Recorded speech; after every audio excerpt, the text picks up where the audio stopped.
people about democracy and saying how South Africa is democratic. Because that is, in a sense, a thermometer to check whether democracy works. A country where there is no democracy, there will be an angry president charging the police to arrest these people. But democracy says, let the people express themselves. That's why, in democracy, governments are in place democratically and removed democratically through the vote. I don't know what is it that makes people to be excited. Perhaps it's the news, WEF stuff, fine. But that is culture of democracy. In autocratic and dictatorship states, you can't see that. To me, I'm very happy that South Africans have matured in democracy. And you have a president that they can talk to, whatever is in their minds. It's not restricted. They are not going to be arrested, they are not going to be harassed. That is democracy. I wish I was a journalist and a columnist. I would educate people about democracy. I have a question for you. What's the message you're sending out to the delegates that are here, the 1,000 odd people? Is it business as usual, or are there some challenges you're facing? No. The world is changing. The world is changing as it will always change. Otherwise, it will be stagnant. People talk today about the fourth industrial revolution. In other words, it says our thinking must change.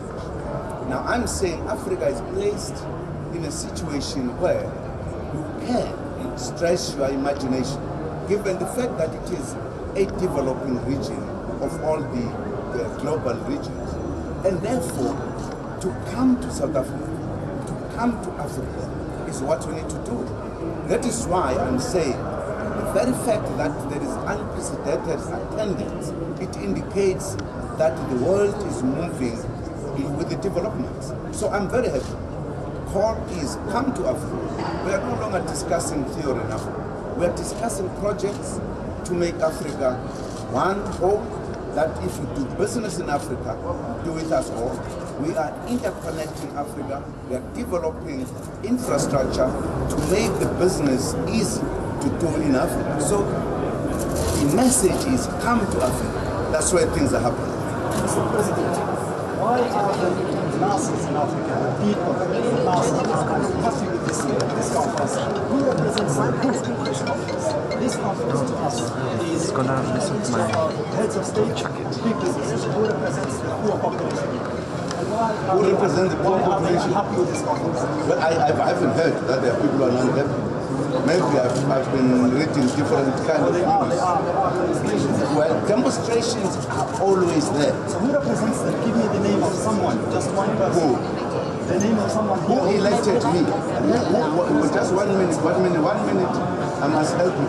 Who elected this president? Are not the masses. And then who represents the masses? It's not me.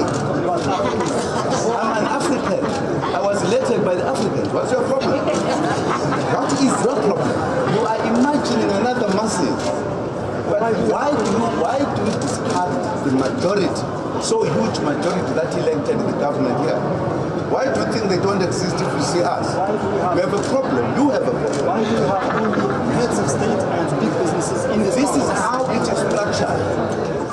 Wealth is structured in that way. It is heads of state who come to discuss issues. Head of business, that's what it is. Wait a bit. Don't push things that don't exist. That is your problem, media. Wait. Hang on. Don't ask me that question, because I don't invite you. The invitations come from WEF. Why don't you ask the WEF, why are you not inviting the masses? Why do you ask me? Don't politicize things in the wrong way. Thank you very much. We have the rest of the week. We will have another briefing later in the week. The president has to rush. For South Africa, and after all these delegates and all these conversations are done, now are you worried about the political situation in South Africa right now? Not worried about the political situation in South Africa. You're going to leave? No, I'm not worried about the political situation in South Africa. South Africa is a democratic country. In any other democratic country, there is talk, there is open discussions. Only in the autocratic countries that thing is limited. I'm not worried. I'm very happy that democracy is maturing in South Africa. The masses, the leaders, the analysts have a right to express their views. You should be expressing an appreciation for that. You're leaving the office right now, Mr. President. I'm not leaving the office right now. No, not at all. I'm not leaving the office right now. Yes, but what will be the end game? Mr. President, the World Economic Forum comes at a time where there's tension around the world. We saw what happened in terms of US and Korea and Middle East as well. How do you ensure that there's peace and stability around the world so that we can have this development around the world? Now, I think you are asking the question very important, because some people look at countries and think that it is only happening in one country. There is a kind of a change, as I said in the beginning. The world is changing. Whether you talk about United States, whether you talk about United Kingdom, there have been changes that have taken place everywhere, because the world is changing. We are saying, for an example, we are entering the fourth industrial revolution. The question that faces the leaders of the world, both economically and politically, how do we meet this kind of new challenge? What do we do? In 2014, when we were in Davos, the theme was the gap between the rich and the poor is increasing. The question is, what are we doing as leaders to close the gap? Are we just lamenting about the gap or doing something? Here in South Africa, we are talking, for an example, about radical economic transformation in order to address that, in order to achieve inclusive growth. That's what we're saying. And therefore, these leaders have to face that reality. And I'm happy that it is happening here in Africa, because we as Africans as well, we are no longer remaining behind, people talking on our behalf. We are part of the process, and we are therefore debating with the world, what are the solutions of the changing world today?